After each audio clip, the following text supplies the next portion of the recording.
a minha geração. Este país também é para novos e é por isso que temos em estúdio um invulgar treinador de futebol, que é também o comentador desportivo mais jovem do país. Tem 24 anos, tornou-se treinador aos 15, o que o levou até bem longe, até à Índia, para treinar o Delhi United. Atualmente estuda Artes e Humanidades, já estudou Psicologia do futebol, dá palestras sobre liderança em empresas, é interventivo cívica e politicamente e já disse mais do que uma vez que quer atingir o topo do futebol internacional.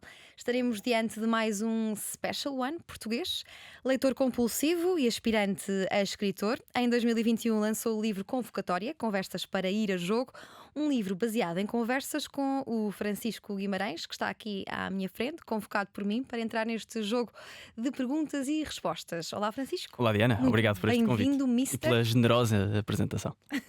Tens saudades que te chamem assim, Mister? Tenho muitas saudades de treinar e hei de voltar, não agora, mas um dia hei de voltar, tenho bastantes saudades. Tu não és um treinador reformado, eu diria que és um treinador No desemprego, no fundo. em pausa. Não, sim, Serás? no desemprego Em pausa? intencional. Portanto, em pausa estou a aproveitar para fazer muitas outras coisas que gosto e que sinto que estou numa fase de, como tenho 24 anos, de completar a minha formação. Tens aproveitado Mas- para absorver experiência, mundo, pessoas. Sim, e de responder à realidade. Eu, ao princípio, quando voltei da Índia, estava sem clube e assustei-me. E pensei, o que é que vai ser da minha vida? Pela primeira vez no desemprego. E nos primeiros tempos andei à procura de voltar a treinar e depois a oportunidade certa nunca aparecia. E a certa Mas altura diria que percebi que estás tinha... em pausa por opção ou por obrigação? Não, agora por opção, claramente. Na altura era por obrigação, agora é claramente por opção. Já tive umas oportunidades para voltar a treinar e rejeitei, porque percebi que neste momento a realidade estava-me a dar outras coisas. E eu, ao princípio, estava constantemente a negá-la, a dizer não, porque eu quero é voltar a treinar. Não, porque eu quero é voltar a treinar. E apareciam outras oportunidades que eu ia rejeitando. Até que houve um dia que disse não, vou, mas é aproveitar. E de repente, desde aí, fui para a faculdade, não era suposto. A tal intervenção cívica e política também não era suposto e apareceu. E eu não tive como dizer que não. Então não queres aproveitar para fazer aqui um apelo a um clube para te contratar? Não, neste queres? momento não faço. Nem se fosse Uns classificados, não é? um dos grandes? Não, Não, neste momento não. Não dá para tudo. E mas tens estou muito um contente prazo com o que estou a fazer. estipulado? Normalmente nós nestas cidades temos assim metas e prazos que queremos que aconteçam, assim muito engavetadas e planeadas. Tu tens assim algum prazo? Tinha antes a minha experiência era essa, era de planear tudo tintim por tintim. Portanto, se não der no caminho A, vai o caminho B, depois vai o caminho C. Tinha tudo feito, até em folhas.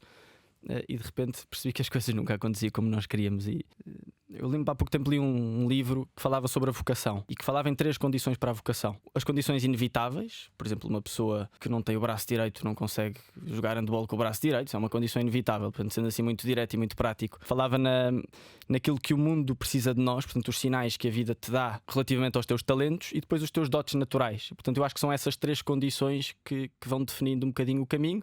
E agora levou-me para aqui e depois, se calhar, daqui a uns anos, e é isso que eu quero voltar a treinar. Então dirias que é planear, mas pouco. Planear, mas pouco, é isso. Acho que resumiste bem. Eu sei que estás a fazer cursos de treinador.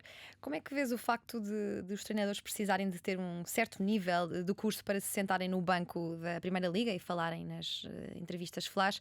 É uma situação que afetou, por exemplo, recentemente Rubén Amorim. Eu acho que não faz sentido. Acho que faz todo sentido incentivar e abrir esses cursos e abrir essas formações. Tornar obrigatórios cursos profissionais, que no fundo é o que aquilo é, não é uma licenciatura. Ainda por cima, num meio onde, como se vê pelos factos, não são necessários para ter sucesso. Não é como medicina, se não tens o curso, o mal que tu podes provocar a outra pessoa por não tê-lo é gravíssimo para a pessoa, para a sociedade, para a família, para tudo. No caso do futebol não, é apenas um insucesso, umas derrotas. E portanto, a partir do momento em que é uma coisa feita com a consciência de todos, não vejo o sentido de os tornar obrigatórios. E como é que funciona? Para quem quiser, quem estiver a ouvir esta entrevista e quiser ser treinador de futebol, o que é que aconselharias? O que é preciso fazer além dos cursos? Olha, além dos cursos, o conselho que eu dou foi um bocadinho aquilo que eu tenho feito ao longo dos últimos anos, que é ir à procura de aprender com os melhores, de conversar, de palestras. Há cada vez mais livros. Em Portugal ainda não há assim tantos bons. Há várias coleções mais científicas inglesas, por exemplo, que são ótimos complementos para a formação, mas acima de tudo ver muitos treinos, analisar muitos jogos, ver muitos campeonatos diferentes, observar muitos jogadores, treinar o olho. Foi o que fizeste? É o que tenho feito ao longo dos últimos anos. O Mourinho há pouco tempo, aliás, numa conversa que tive, falava-me nisso mesmo. Ele sabe e até fico contente de me ver noutros meios, noutras áreas, mas disse: não percas o olho de treinador. E eu perguntei: mas o que é isto do olho de treinador? E ele disse-me exatamente isto: é não deixares de ver jogos, não deixares de os analisar com esse olhar tático, esse olhar técnico, esse olhar especializado, não te tornes um adepto. Por falar em Mourinho e falar em chegar ao topo do futebol mundial, o que é isso de chegar ao topo do futebol mundial? É treinar o Manchester, a Juventus, o Roma, o Real Madrid, algum clube assim? Se isso me acontecer, eu não digo que não, mas já não é um objetivo para mim. A minha ambição não é essa. Uma pessoa que tem muita ambição é uma pessoa que quer chegar à melhor equipa do mundo, e não significa necessariamente isso. Por isso é que eu fui para a Índia. Eu acho que nenhum treinador com a ambição de chegar ao topo vai para a Índia. E eu neste momento via-me, por exemplo, a voltar a treinar miúdos, uma coisa que eu gostei imenso de fazer, estar a planear em excesso e estar a definir todo o teu caminho até chegares ao Barcelona desta vida, não me parece fazer tanto sentido. Claro que se isso acontecer, significa que as coisas correram bem e não vou negar isso, mas fazer disso o meu principal objetivo deixou de acontecer na minha vida. Falaste de treinar miúdos, mas também te aconteceu treinar jovens mais velhos do que tu. Como é que foi essa experiência? Foi fácil? Foi pacífico ou tiveste de te impor de alguma forma? Impor não digo. Claro que há momentos em que temos que ser mais severos, mais duros, até mais agressivos. Mas eu diria que o grande caminho para uma liderança, mais do que imposta, é sentida pelas pessoas que trabalham contigo, é através das relações humanas. Portanto, é através de uma verdadeira preocupação. No limite, se quiseres, uma verdadeira amizade. O querer o bem do outro. Eu acho que este é o dever do educador, é também o dever do treinador, que não é mais do que um educador. Seja de que idade for. A partir do momento em que nos vamos conhecendo, nós, jogadores e treinadores, em que vamos conhecer os desejos que cada um tem, esse desejo singular que cada coração tem, as suas motivações, as suas fraquezas, as suas tristezas, a relação automaticamente ganha contornos tão naturais que a liderança acontece por ela própria. E no caminho até ao topo, por onde é que se começa? A treinar o Sporting, o Benfica, a União de Leiria, o Porto? Mudavas-te para o Braga para treinar o Sporting de Braga? Para todo lado. Quem se muda para Nova Delhi muda-se para Braga, vai para todo lado. Não há caminho. O futebol tem-nos demonstrado isso. Nós vemos o Mourinho, por exemplo, que não foi um grande jogador. O caso de Vilas Boas também não. Vemos o Leonardo Jardim e outros que fizeram só a formação universitária e também jogaram a um nível muito baixo. Mas depois vemos exatamente o contrário, com o Guardiola, com o Ancelotti. Portanto, o futebol lá dá-nos uma variabilidade enorme de caminhos para chegar ao topo. E por falar em topo do futebol mundial, falemos aqui da FIFA. Gostavas de trabalhar na FIFA ou na UEFA ou numa organização deste género? Eu não quero ser apanhado em falso como já aconteceu, principalmente com muitos políticos dizer não, nunca vou trabalhar na FIFA, como o Paulo Portas disse uma vez, nunca odeio o poder, nunca vou chegar a esse lado. Hoje não gostava de trabalhar na FIFA, mas eu diria há 4 anos que não gostava de fazer política. Portanto, olha, nunca sabe bem. Seja o que for, será bom. É tudo, como dizia o Daniel Faria. A FIFA é uma organização com uma história repleta de casos de corrupção, bem documentados e conhecidos. O futebol ainda é um desporto de gente séria? Há de tudo, não é? Eu acho que nós muitas vezes, e as pessoas do futebol têm muito essa tendência de torná-lo um oásis que só pode ser habitado por pessoas do futebol. Portanto, é um meio muito fechado nele próprio, é um meio cheio de preconceitos, cheio de chavões, também cheio de gente boa, mas que muitas das vezes esses preconceitos e esse fechamento ao entorno se sobrepõem. E isso é muito perigoso quando nós não estamos abertos a outras realidades, quando nós não estamos abertos a que, por exemplo, um gestor que nunca na vida tenha estado no futebol venha ajudar-nos a pensar as coisas de outra forma. É muito perigoso e ainda há muito essa tentação. E como qualquer meio muito fechado, tende a ter muitos vícios que roçam ou que chegam mesmo a ultrapassar essa linha, a questão da corrupção. Portanto, ou se começa a ser cada vez mais severo, ou então vai continuar a ser um meio onde existe muita desconfiança. Aliás, as pessoas... Há muitos casos de gestores, por exemplo, que quiseram ser presidentes de clubes. A coisa não correu bem e voltaram para o meio da gestão. E não conseguiram voltar, porque vem do futebol e há assim um bicho-papão. Temos que começar a tornar as coisas muito mais naturais. Eu acho que a minha geração tem essa responsabilidade. Olha, de repente disse o nome do programa. Minha geração tem essa responsabilidade. Muito bom. Mas tem essa responsabilidade de tornar as coisas naturais. Se eu quiser ir para o mundo do futebol, posso ir. Se eu quiser experimentar outro meio também. Nós estamos cada vez com muito mais complexo. E esta geração está a responder a essa complexidade. De fazer várias coisas ao mesmo tempo e de poder ganhar alguma coisa com cada uma dessas experiências. Os escândalos de corrupção sucedem-se no futebol. A União Europeia até já veio dizer que é uma das áreas mais suscetíveis à lavagem de dinheiro.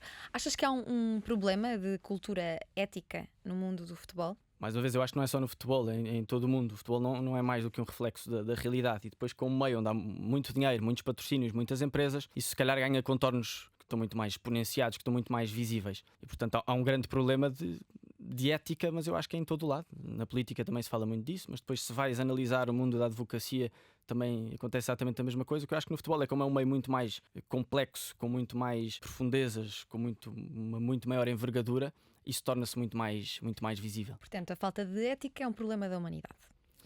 A falta, parece um bocado moralista estar a dizer isso. Não diria assim, mas estou a pensar na forma como diria. A falta de ética é um problema de alguns aspectos da humanidade, no sentido em que se deixou de prestar atenção, acho eu, à beleza, à verdade, no mundo onde tudo é relativo, e a partir do momento em que se perdem esses parâmetros, em que se perdem esses guias, essas coisas que nos vão moldando e que vão tornando o nosso caminho mais concreto, acho que a ética depois se torna uma coisa mais difícil de definir. Por isso, sim, em alguns aspectos a humanidade perdeu um bocadinho de ética. A UEFA e a FIFA achas que são mesmo contra a Superliga ou foram apenas contra esta Superliga porque não era controlada por eles? Boa pergunta. Não quero ser ingênuo e dizer que não desconfio um bocadinho. Há pouco tempo o Jürgen Klopp, treinador do Liverpool, dizia uma coisa muito simples, mas que é verdade e que parece uma conversa de café, mas é verdade, que o dinheiro neste momento está a mover tudo e no futebol isso acontece de forma muito grave. E portanto, se houver condições para a Superliga gerar dinheiro para as pessoas que as criam, eu acho que essas pessoas que as criam são a favor. Se a FIFA e se a UEFA conseguirem arranjar uma forma de a criar, podendo beneficiar muito dela, vão tentar fazê-lo. E não achas que há talvez uma tentativa de elitizar o futebol por oposição à raiz popular que está presente na sua origem desde o Reino Unido?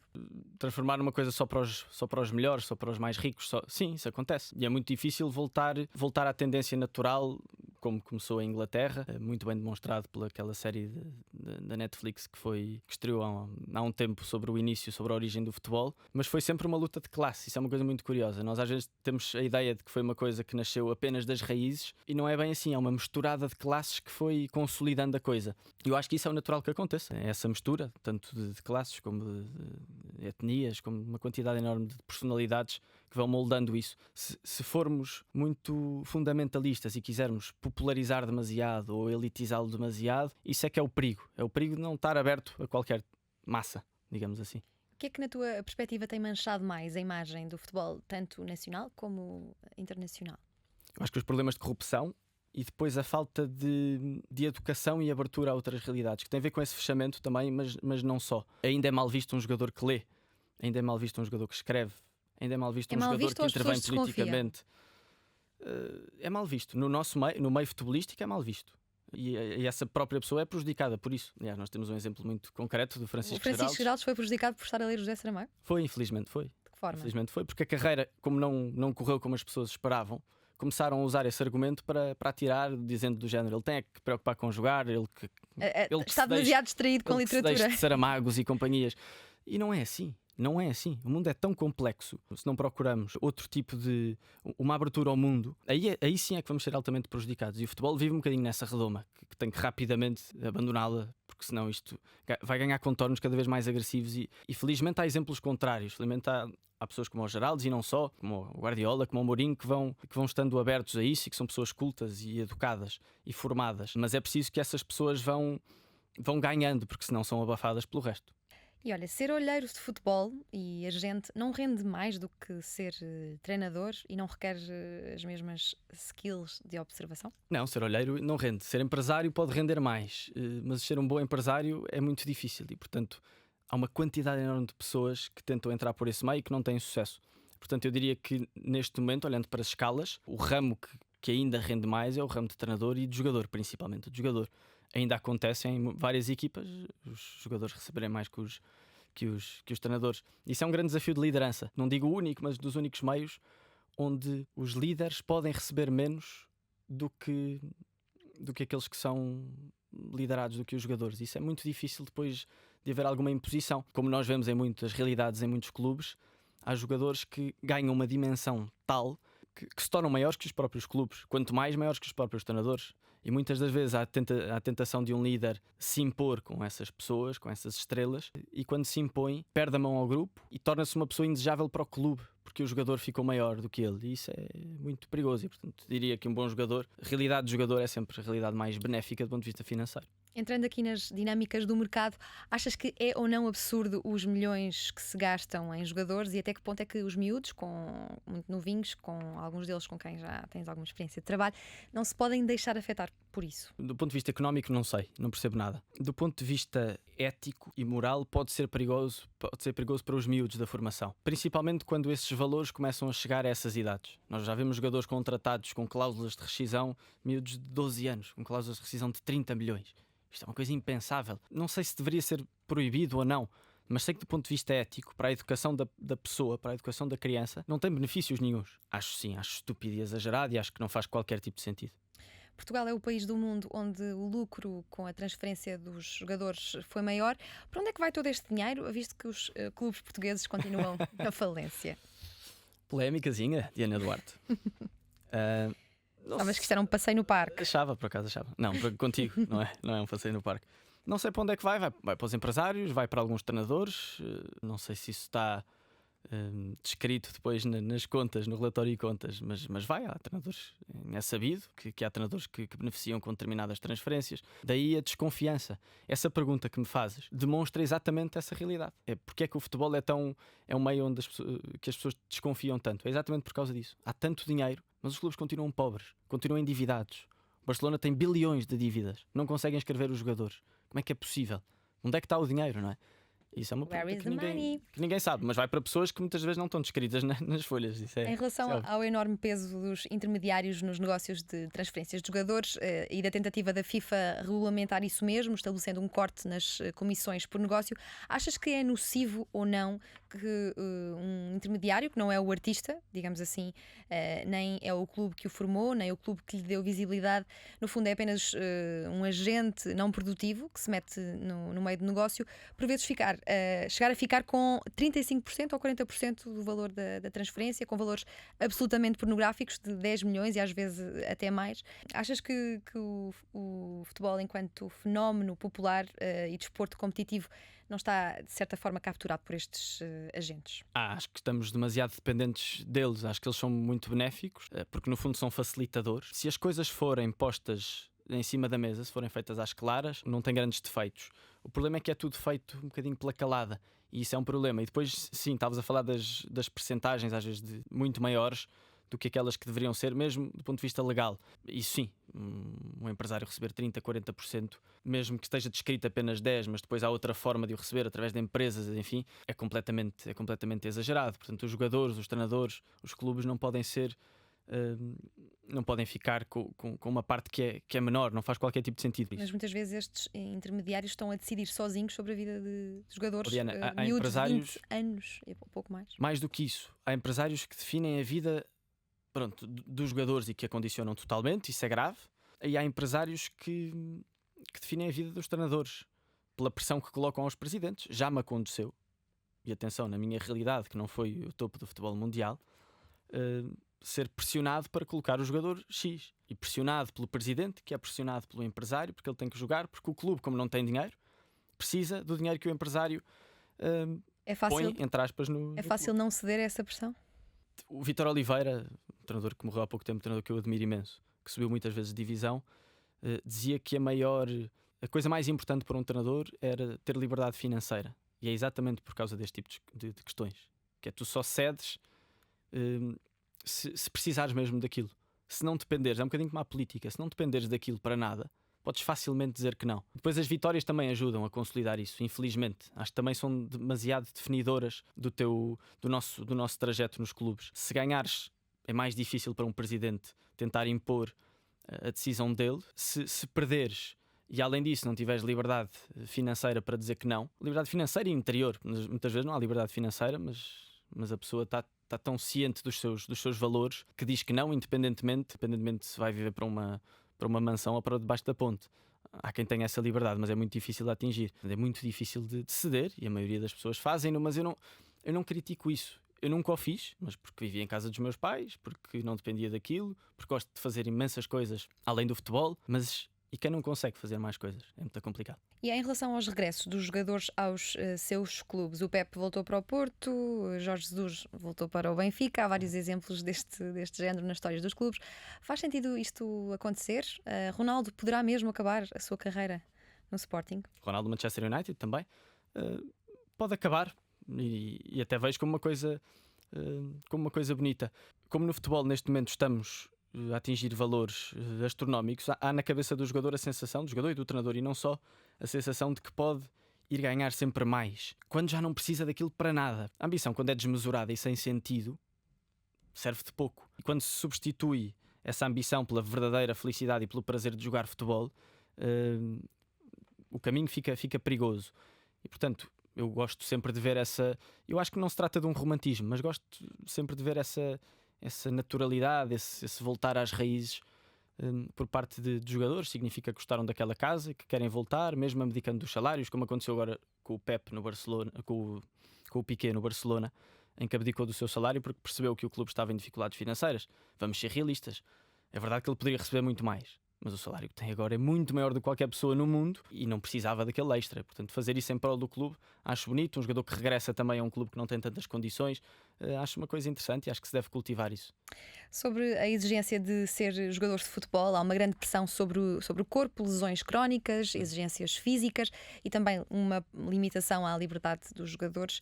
Não bebem, não fumam, vivem restrições desde sempre. Um jogador de futebol é, por definição, uma pessoa forte psicologicamente, mais do que a média, mais do que a maioria? Nós tivemos há pouco tempo o caso dos Jogos Olímpicos, daquela atleta que agora que não me recordo o nome, mas que abdicou, que desistiu. E que desistiu não por falta de coragem, mas porque há que dizer basta. E se não parte dos jogadores, não vai partir nunca de ninguém. Os treinadores vão sempre exigir mais, os dirigentes também, os empresários também, as marcas também. A própria realidade em si está feita para a pessoa se desmantelar por completo. E portanto tem que ser os próprios jogadores a dizerem chega, eles já são uns corajosos, jogadores e atletas no geral. Repara no que é que um atleta olímpico tem que abdicar da vida dele para chegar ao mais alto patamar. Eu acho que não acontece isto em realidade nenhuma, nem nas melhores consultoras. Claro que há aquela fase em que a pessoa é escrava do seu trabalho, que pode durar até ao fim da vida, mas nunca é tão exigente como num atleta de alta competição, porque lá está, não pode beber, não pode comer açúcar, não pode, etc, porque senão não consegue atingir o topo. Eu acho que tem que haver um travão, tem que haver um certo equilíbrio, porque senão a pessoa dá em maluca, e cada vez falamos mais de saúde mental, exatamente por essa razão, que é voltar a apelar à humanidade dos atletas. Não são máquinas, não são escravos, e não podem depender dessa escravatura excessiva de abdicar da vida toda em prol de um trabalho, porque não deixa de ser um trabalho. E em relação aos clubes de bairros, às associações locais, à falta de apoios por parte do Estado, não achas que devia haver mais apoio em relação aos clubes na formação dos jovens? Sim, o apoio é muito reduzido face àquilo que é a realidade da indústria do desporto no geral, do futebol em particular, que é ainda maior do que do resto das modalidades. Acho que em primeiro lugar há uma cultura de nos prejudicarmos uns aos outros. Em Portugal, nós vemos, por exemplo, na Liga Alemã, onde é verdade que há um domínio, talvez diria excessivo, do Bayern Munique, mas é um domínio que vai compensando também as fraquezas dos outros clubes. São contratações feitas internamente, portanto o Bayern contrata uma equipa que joga, que está no último lugar, e portanto há um benefício imediato da equipa que recebe dinheiro por parte desse jogador, e portanto o próprio sistema vai-se beneficiando ele próprio. No caso do futebol em Portugal não tem acontecido muito isso. Claro que um apoio estatal seria interessante, principalmente para a formação, principalmente para essas associações, para esses clubes de bairro que tanto dão depois aos clubes. Nós vemos a quantidade enorme de jogadores que estão a jogar no topo do futebol mundial. Muitos deles surgiram desses clubes, mas muitas das vezes essas realidades, esses clubes são realidades de sofrimento, de falta de salários, de uma relva que não está bem posta. Eu acho que a partir do momento em que o futebol, eu estou a falar especificamente do futebol porque acho que é a realidade mais gritante e é a minha, a partir do momento em que o futebol se abra a outros meios, as coisas são muito mais benéficas. Vou explicar. Uma coisa muito simples. Durante o dia, um clube, por exemplo, em Sintra, está desocupado. Só começa a ser ocupado a partir das 5 da tarde.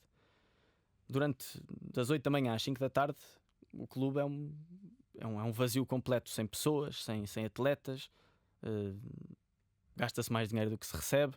E, portanto, se houvesse uma maior interligação entre as empresas daquela zona, a Câmara Municipal, as próprias escolas. as escolas, acho que todos poderiam beneficiar. As empresas podendo ter um espaço onde podem fazer desporto e praticar algumas atividades extra-trabalho, pagando uma determinada quantia a essas instituições, a esses clubes.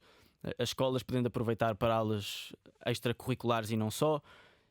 Mas continuamos tão fechados no nosso quintal que não existe este tipo de apoios, porque eu acho que o apoio estatal não poderia salvar tudo. Mas esta interligação cada vez maior acho que podia ser muito benéfica, até como lugar onde se possa caçar talentos. Imagina que nessas manhãs onde as escolas vão treinar aos clubes, numa aula de educação física, está lá um olheiro de um clube e vê ali um jogador muito bom. Aproveitar essa interligação para tirar o melhor de cada um dos atletas, que é uma coisa que não se tem feito. Saindo agora do local e indo ao global, olhando para o fenómeno que aconteceu no Euro 2020, o Take the Knee, a seleção inglesa tem feito sempre este gesto para protestar contra o racismo e tem sido muito assobiada por onde passa. O próprio governo inglês foi meio desdenhoso. Achas que há espaço para a política no futebol? Acho que há espaço, desde que não se transforme num meio pantanoso de excessiva promiscuidade. Isso tem acontecido muito ao nível do dirigismo. Vimos isso há uns tempos, presidentes da Câmara, primeiro-ministros nas comissões de honra dos clubes. Acho que isso não faz sentido nenhum e só vai aumentar a desconfiança. Nem acho ético, sinceramente. Portanto, nesse aspecto acho que deve haver uma separação clara. Agora, usar o futebol e o desporto no geral como a arte para intervir civicamente, acho benéfico, desde que não se seja prejudicado pelo politicamente correto. Houve aquele episódio há uns tempos do Bernardo Silva que brincava com um colega seu, o Mandi, comparando-o ao Conguito, aquela personagem. E o Bernardo Silva foi multado pela Federação Inglesa. Aquilo percebia-se claramente que era uma brincadeira, estava longe de ser racismo, e portanto acho que nesse caso a Federação Inglesa não teve coragem de dizer isto não é racismo. Noutros casos não, e acho que aí o desporto deve ter essa intervenção e deve ser lugar de discussão. Desde depois não seja um meio pantanoso de promiscuidade, como disse há pouco. Tu és comentador desportivo, gostavas de ser comentador de mais alguma coisa? Comentador político, por exemplo? Não, comentador desportivo também tem que saber o meu lugar, não posso ser um tudólogo. Tudólogo.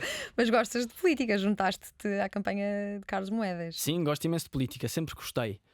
Mas sempre pensei, não, futebol é uma coisa, política é outra. Ainda por cima não quero prejudicar a minha carreira desportiva indo para uma carreira política, mas como eu não quero ter uma carreira política e como sinto que a minha geração, mais uma vez citando o nome do programa, sinto que a minha geração não está um bocadinho anestesiada, está com medo de se, por um lado, está com alguma preguiça, porque acha que a política não serve para nada e felizmente ou infelizmente continua a ser um meio onde se decide a nossa vida. Também está um pouco desiludida, não? Sim, mais isso. Sim.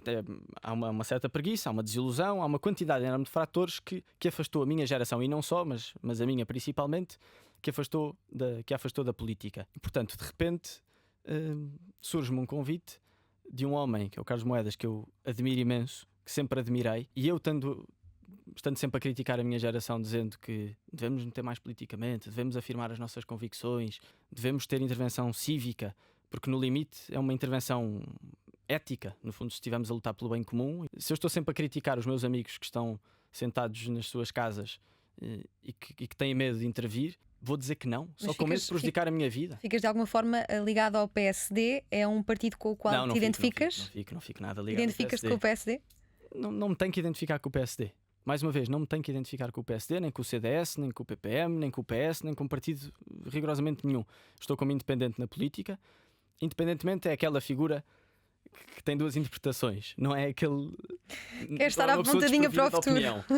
Não é uma pessoa desprovida de opinião. É um independente, não tem relação partidária. Na prática é isto. Eu neste momento não quero ter. Quero que a política seja um meio onde exista seriedade, onde estejam as pessoas mais competentes, muitas delas que se afastaram da política porque é um meio tão pantanoso e tão perigoso que as pessoas mais competentes se afastaram dela, então ficámos com o lixo.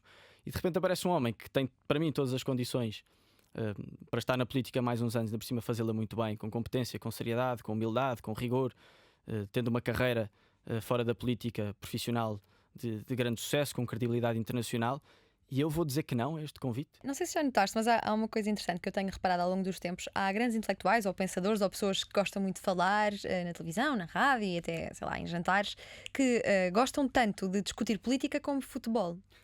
Porquê que isto acontece? Achas que é uma coisa, como é uma coisa que mexe com massas? É um meio bélico e sangrento e poderoso. Eu acho que é por isso. A quantidade de programas de televisão que são construídos através de gritaria acontece o mesmo em alguns programas políticos e acontece nos jantares e nos cafés entre amigos. Acho que são meios que se assemelham um bocadinho à guerra e como as pessoas gostam de ver sangue. O César Mourão há uns tempos dizia que as pessoas vão ao teatro para ver os artistas caírem. E é um bocadinho isso que acontece no futebol e na política. E também há o sentido de pertença e as clubites, não? Sim, também. O orgulho de defender a nossa área política, o nosso clube até ao fim, até um excessivo fundamentalismo. Agora deixamos o cartão de militante, quase militante, e passamos ao cartão de adepto. Falemos do cartão de adepto, uma medida do governo que tem sido muito protestada. Os clubes cujos adeptos protestam são multados. Não há liberdade de expressão no futebol com esta questão das multas? Há pouca. Mais uma vez, eu acho que a Liga Inglesa nisso tem sido importante para impor algumas regras, por outro lado tem sido excessiva por causa do tal politicamente correto que temos vindo a falar. Os próprios clubes, e isso é uma realidade que acontece muito em Portugal, dão guiões aos seus jogadores para eles dizerem aquilo que vai ao encontro da opinião do clube e do diretor de comunicação e não aquilo que o jogador pensa. Por isso é que os jogadores depois parecem burros, mas não são. Por isso é que dizem todos a mesma coisa. Por isso é que a conferência de imprensa de um jogador e de um treinador é uma seca. Eu só vejo as conferências de imprensa por trabalho. Aquilo é uma chatice. É mesmo uma chatice, dizem todos a mesma coisa. E isso tem a ver com duas coisas. Com a tal falta de cultura e de abertura ao mundo e, por outro lado, com um guionismo que se impôs neste meio, que é altamente prejudicial. E por isso é que exemplos como o de Ruben Amorim, como o de Mourinho, como o de Guardiola, como o de Luís Castro, que vêm, no fundo, dar um ar fresco, uma comunicação desempoeirada, livre. Eu acho que isto, acima de tudo, tem a ver com a falta de liberdade. Voltamos aqui a saltar do nacional para o internacional para falar sobre a influência da economia do petróleo no futebol europeu, designadamente de Estados como o Qatar, os Emirados Árabes Unidos, etc. Não veio de alguma forma, com este dinheiro vindo de fora do negócio da bola, desvirtuar a natureza competitiva do desporto? Vem, em alguns aspectos vem. Por outro lado, vem beneficiar. São essas empresas que depois dão condições aos clubes para contratarem os melhores jogadores. Eu acho que tem tudo coisas más e tem tudo coisas boas. Eu acho que é um bocadinho inevitável isso que está a acontecer. Nós em Portugal ainda temos alguns entraves relativamente, por exemplo, à questão das SADs.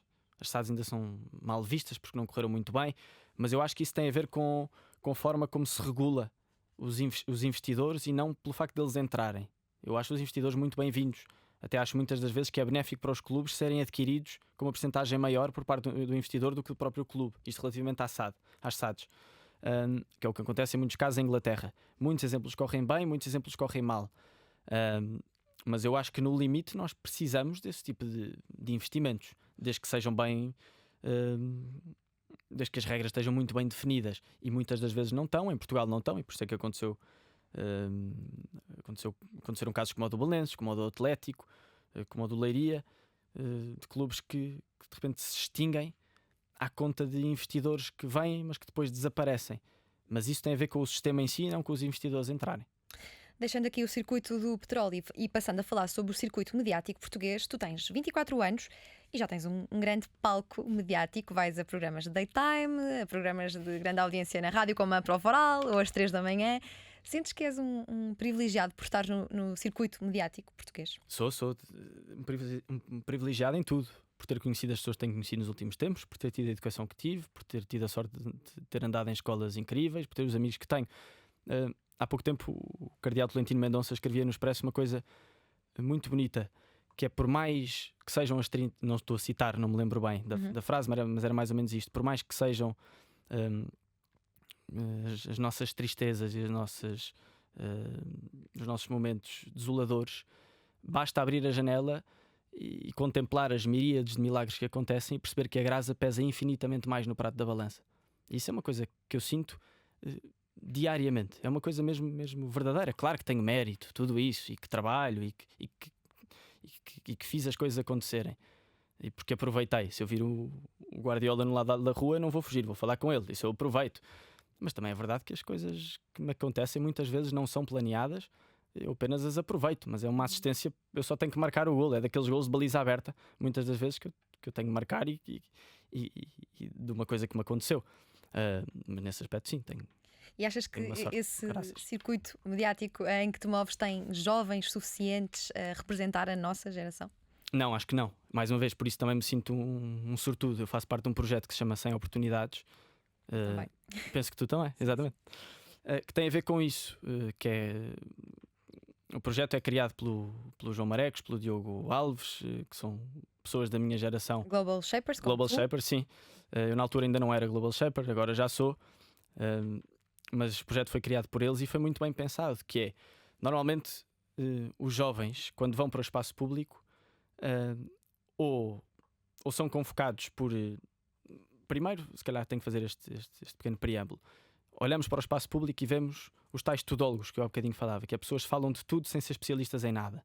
Este é um primeiro problema. Em segundo lugar, são sempre os mesmos. E depois os jovens, quando são convidados, não são convidados como especialistas, Mas como jovens. mas como jovens.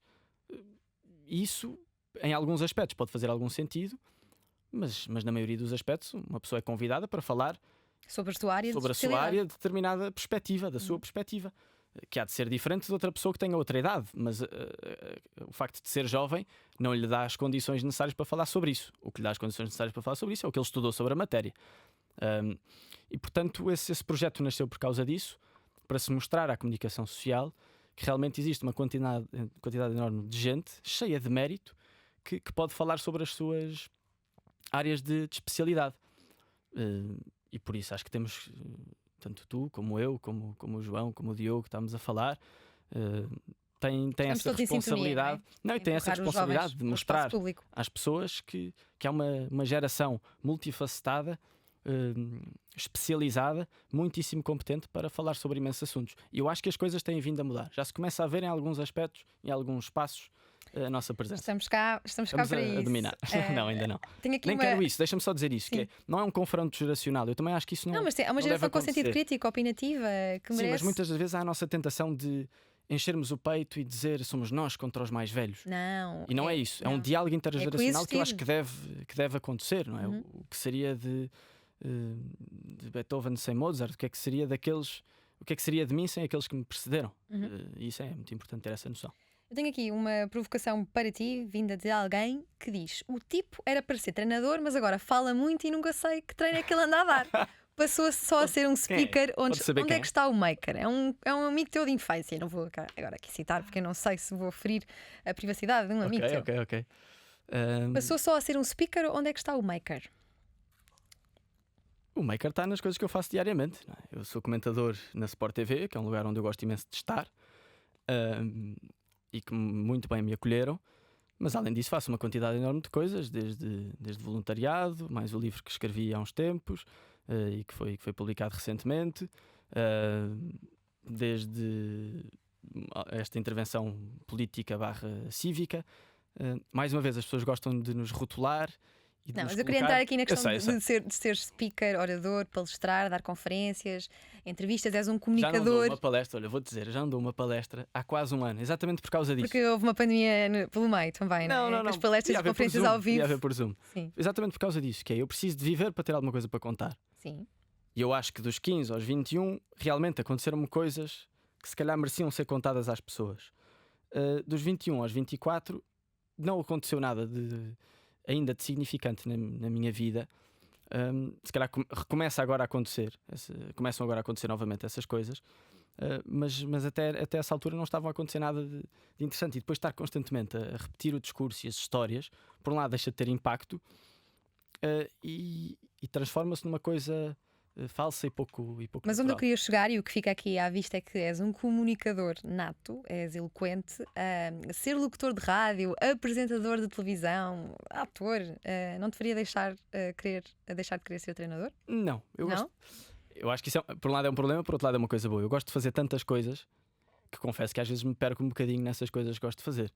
Mas se eu aos 24 anos não posso fazer isso e não posso experimentar de tudo, quando é que poderei fazê-lo? E portanto estou um bocadinho nesse mood. Eu gosto de experimentar imensa coisa, gosto imenso de rádio, gosto imenso de televisão, gosto imenso de escrever, gosto imenso de fazer milhares de coisas e quero aproveitar para fazer. Não há ninguém, sejam amigos ou não, por mais conselhos que me deem, eu acho bem que me possam dar isso. Abrem-me os olhos muitas das vezes a dizer foca-te. Eu acho que é preciso algum foco. Por um lado é-nos pedido para responder à complexidade do mundo, por outro lado é preciso um conhecimento especializado e técnico da nossa área de trabalho. Mas eu acho que uma coisa, até certa idade, as duas coisas podem ser completamente compatíveis e, mais do que isso, complementar. Mas sempre foste o miúdo que falava nas aulas, nas apresentações orais de português sem vergonha, porque falar em público é uma capacidade que muitas pessoas não Tenho imensa têm. vergonha, sou muito tímido. A Sou sério? muito tímido, Então, como é sim, que nunca trabalhaste? gostei. Como é que trabalhaste isso? Continua a ser. Eu quando dou. Pronto, já não dou uma palestra há um tempo, não é? Mas quando dou uma palestra ou quando vou falar a algum lado, não à televisão e à rádio, mas um sítio onde tenha pessoas a ver, a um palco ou alguma coisa assim desse género, fico sempre muito nervoso. Fico sempre à rasca, nervosíssimo.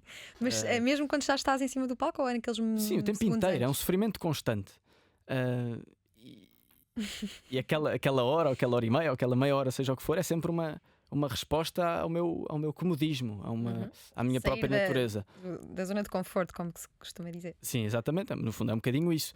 Mas não me sinto, nesses lugares não sinto que esteja no meu papel. Gosto de fazê-lo, acho que em alguns momentos é importante fazê-lo, mas não acho que seja o meu lugar de eleição. Mas também acho que nos faz bem um bocadinho estar num lugar inóspito e Falas desconfortável. com Deus nesses momentos de nervosismo? Prévios?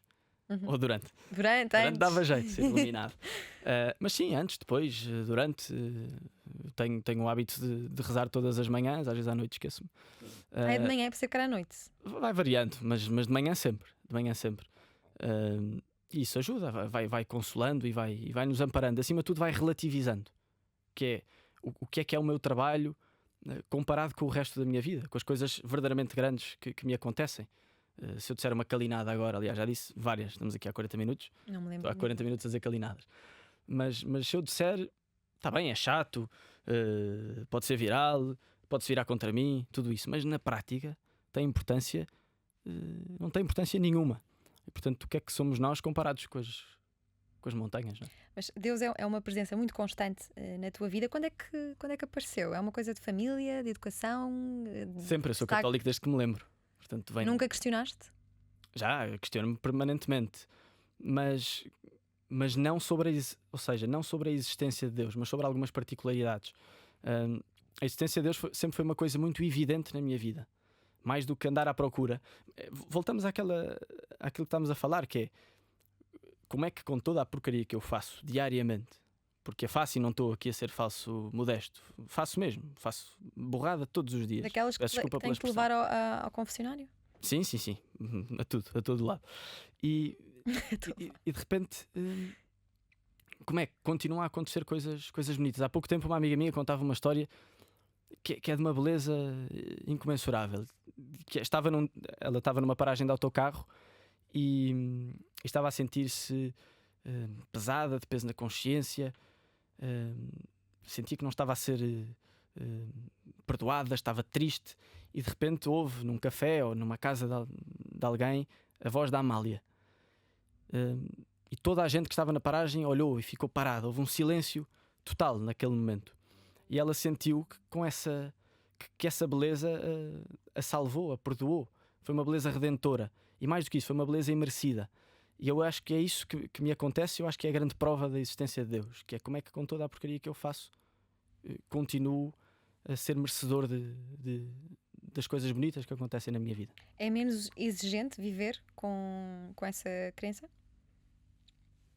Se é menos exigente viver com essa crença, não, é um trabalho diário e portanto não sei se é menos exigente ou mais exigente. Nós muitas vezes fugimos dessas perguntas porque nos perturbam, mas eu acho que é bom que elas nos perturbem. Põem-nos a caminho, não é? As perguntas salvam-nos, mas salvam-nos se forem feitas com seriedade.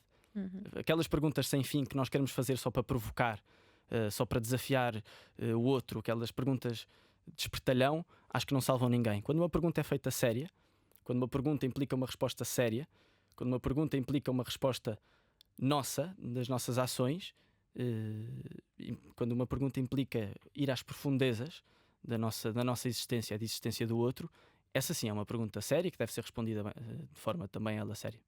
Fernando Santos diz que ganhámos o europeu porque pediu muito a Deus e Deus fez.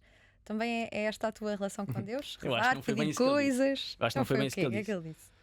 Eu acho que ele agradece aquilo que lhe acontece. O Fernando Santos disse uma vez uma coisa que é: eu nunca peço a Deus para ganhar um jogo. Peço a Deus que me inspire para dizer as palavras certas, para fazer para ter a consciência de fazer as substituições no momento certo e tudo isso. Que depois o caminho de Deus muitas vezes é outro e não aquilo que nós estamos à espera. E ter essa noção é uma coisa boa, que é Deus não impede o mal, mas Deus muitas vezes permite que o mal entre para que alguma coisa maior aconteça. Eu acho que essa noção é uma noção que nós devemos ter sempre. Aquelas pessoas que pedem a Deus para ganhar, e se o caminho não é esse, se o caminho proposto não é esse, portanto, é importante fazer as coisas bem, com seriedade. E depois, mais uma vez, voltando àquele poema do Daniel Faria, que eu gosto imenso, é um poeta incrível, que diz: seja o que for, será tudo. Agora esqueci-me. Seja o que for, será bom. É tudo. Tu convocaste várias pessoas a refletir sobre o sentido das coisas nesse livro amarelo que tens em Acho que eu cima da mostro. mesa. A algum lado, não sei. A câmara é aquela. Sim, escreves sobre a necessidade de cada um se ultrapassar e construir uma comunidade assente na ética e no mérito. Porque é que aos 24 anos queres dar táticas para viver aos outros? Não sou eu que dou táticas. É uma convocatória que tem vários simbolismos. Por um lado são 23 porque corresponde ao número de uma seleção nacional. Depois é uma convocatória no sentido em que essas pessoas são chamadas, são convocadas a dizer alguma coisa. E no terceiro sentido, em que essas pessoas nos convidam a nós, leitores, a fazer alguma coisa e a refletir sobre a existência. Os temas partiram do futebol. Eu acho que a realidade de um jogo, o ideal do jogo, é um lugar que nos dá todos aqueles temas que são interessantes no coração do ser humano: a beleza, a transcendência, a liberdade, a responsabilidade. Todos estes temas que importam ao coração do homem estão presentes no jogo de futebol. E então eu parti dessa realidade para depois falar sobre esses temas e não sobre o jogo em si. Como é que, por exemplo, na conversa com José Mourinho, citas Tolstói, António Damasio, Darwin, o Papa Bento XVI, entre muitos outros? Tiveste tempo para ler todos estes autores com 24 anos? Passa para cá a receita. Eu sei que já lês desde muito novo. Fala uma leitora compulsiva, como tu. Sim, ou coisas que li na faculdade, ou coisas que me apareceram. Eu gosto muito de ler, leio muito. E consigo reter muitas das coisas que leio, principalmente quando me marcam verdadeiramente. Quanto tempo é que passas a ler e desde de que idade? E já agora, quem é que te passou esse vício da leitura? Eu acho que foi um bocadinho por ver a minha mãe a ler muito, e isso passou-me. Eu lia muito aqueles livros de uma aventura, dos 5, dos 7, e depois com um livro que me marcou profundamente, que eu trago aqui, que é as Cartas a um Jovem Poeta. Esta é uma edição que tem as cartas do Rainer Maria Rilke, mas também tem da Virginia Woolf, mas as que marcaram mais foram do Rilke. Percebi que eu tinha um pulsar constante em mim, por um lado, de escrita e de leitura, de parar o que estava a fazer para ler ou para escrever alguma coisa que me ia no coração e que me ia na cabeça. E portanto, a partir do momento em que eu percebi que isso me acontecia, comecei a ler desalmadamente. Ia falar justamente desse livro que trazes aí. É um outro livro que marca a tua vida, além desta convocatória, Cartas a um Jovem Poeta. O que é que encontraste nesse livro que te faz citá-lo e aconselhá-lo tantas vezes? Porque eu acho que é um livro que reflete muito aquilo que é a humanidade. Isto são cartas e, portanto, há uma correspondência, há um tu. E o tu parece que é para nós. É a correspondência do Rilke com um jovem poeta, que é o Franz Capus ou Capus. E o Capus vai fazendo perguntas, vai pedindo conselhos ao Rilke sobre poesia, mas a poesia acaba por ser um reflexo da humanidade, dos desejos do nosso coração. Acabam por ser conselhos que vão muito para além da poesia e que falam sobre a vida de cada um de nós. E, portanto, esta correspondência que fala sobre a humanidade, sobre a solidão, sobre os desejos, sobre as tristezas, eu acho que nós, além de nos revermos, acabam por ser portas. O Proust dizia que a leitura é um início de um caminho espiritual. Eu acho que este livro simboliza exatamente isso. É uma peregrinação, no sentido em que vamos à procura de alguma coisa, guiada pelo mestre, como o Rilke. E é aconselhável a qualquer pessoa de qualquer idade? A qualquer pessoa daquela idade, jovem ou não jovem. Ok. Recentemente tens insistido muito na ideia de que é preciso não nos levarmos muito a sério. O que é isso de não nos levarmos muito a sério? não é a mesma coisa que não levarmos as coisas a sério. Isso nós devemos fazer bem o nosso trabalho, procurarmos fazer bem as coisas com ética, com respeito pelo outro, com respeito pelas coisas. Isso sim, devemos fazê-lo. Não nos levarmos muito a sério, é não achar que sabemos tudo. Eu muitas vezes tenho esta postura, até quando falo, percebo que muitas vezes as pessoas achem que eu sou arrogante ou que sou prepotente. Tem a ver com uma certeza que disfarça algumas timidezes minhas e algumas inseguranças minhas. Mas é fazer as coisas sempre com a certeza que não somos nada nem ninguém. A relação que eu tenho com Deus dá-me isso, a relação com a natureza também. A poesia de vida de Mel Brainer, por exemplo, ensina-nos muito isso. O que é que somos nós comparado com a altura das montanhas, com o mar, com as ondas? Há uns tempos fui à Nazaré ver as ondas gigantes e a pessoa pensa mesmo nisso. O que é que eu sou comparado com esta onda que me matava num segundo? E não nos levarmos a sério tem a ver com isso. Que é, somos pequeninos, somos miseráveis aos olhos das coisas muito maiores que existem no mundo e não só. Olha, quando eras mais novo, jogavas FM? Muito, passava horas, não ia à praia sequer. Será que foi aí que nasceu a tua vontade de ser treinador? Apareceu daí. Eu já gostava muito de futebol nessa altura e, portanto, é uma misturada de futebol manager com jogar futebol, com a relação que eu tive com vários treinadores, com ver treinadores muito bons como o Mourinho, como o Guardiola. Foi dessa misturada de coisas que apareceu, mas eu nem à praia ia. Eu lembro de ficar um dia inteiro em agosto sempre a jogar FM. Sempre a jogar FM. Nem sei como é que a minha mãe me deixava. Jogou futebol durante 7 anos, sem talento para ser jogador, virou-se para os treinos. Desde cedo foi educado a estar com pessoas mais velhas, daí esta calma e sabedoria na voz. Gosta de comédia e de música. Antes da pandemia era um habitué em concertos e noites de stand-up comedy. Embaixador para a integridade no desporto, mandatário para o desporto e juventude da campanha de Carlos Moedas, em Lisboa. Faz parte dos Global Shapers e é conhecido por ser amigo dos futebolistas todos e de tenistas e surfistas, especialmente se forem betos, como ele. Tem uma enfermidade que o leva a interessar-se muito mais por perguntas do que por respostas, e nós agradecemos ao Francisco Guimarães pelas respostas que nos deu na última hora na Antena 3 e na RTP3. Obrigado, Diana. Obrigada. E são quase 6, 4 minutos. O que vamos fazer?